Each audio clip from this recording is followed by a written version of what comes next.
So this lesson will be an introduction into reading poetry. In previous lessons, you've already done lots of reading. You've read essays and personal narratives and short stories, and you've developed skills related to those types of readings. Um, but poetry kind of breaks some of the rules we've already talked about, whether it's grammar or structure.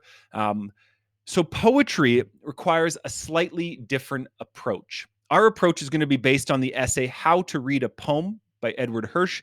It's available below. There's a link to it if you want to read it, but we'll go through a lot of it in this lesson.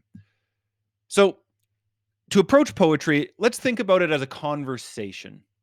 And there's two people in this conversation. There's the poet and the reader. And the poet, they're communicating their feelings, their ideas, their beliefs, and they're using creative language to do so.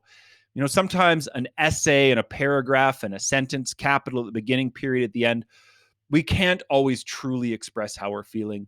So we use figurative language and we play with the way we write.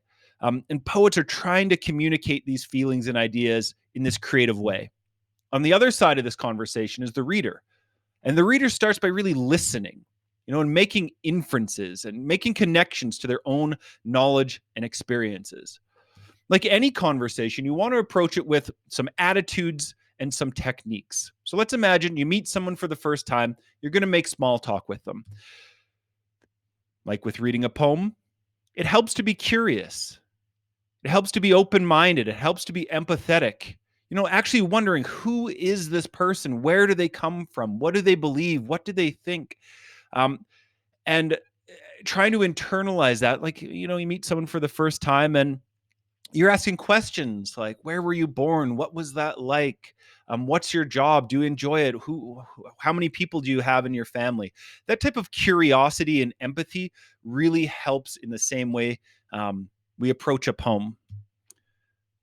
Also, we need some techniques. If you're making small talk, you're having a conversation, it takes work and skill to be a good conversationalist, to have an interesting conversation. The same thing, we need some techniques to read poetry. A lot of it just comes down to reading carefully, looking for specific features, and ultimately trying to create meaning. And we'll go through a lot of these techniques in the next few lessons. There are some assumptions people have, I think, though, that we'll try to dispel here.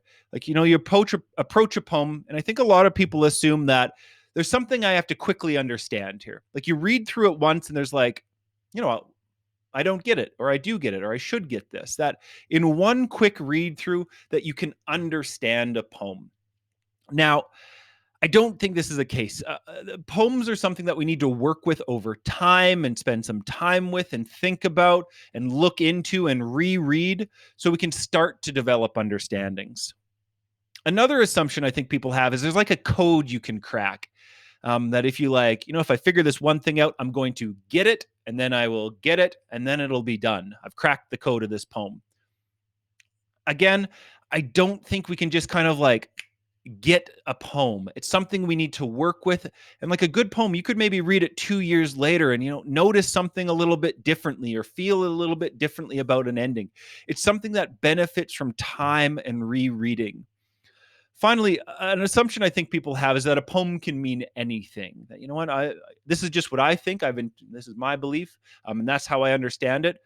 But if we go back to this idea of a conversation, the person you're talking to, they had an original meaning. They're trying to tell you something.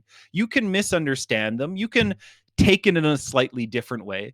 But at the beginning, they do have an original message. They are trying to say something to you.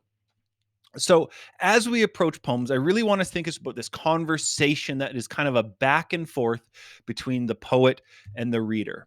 So over the next couple of videos, we'll go into how do we have this conversation.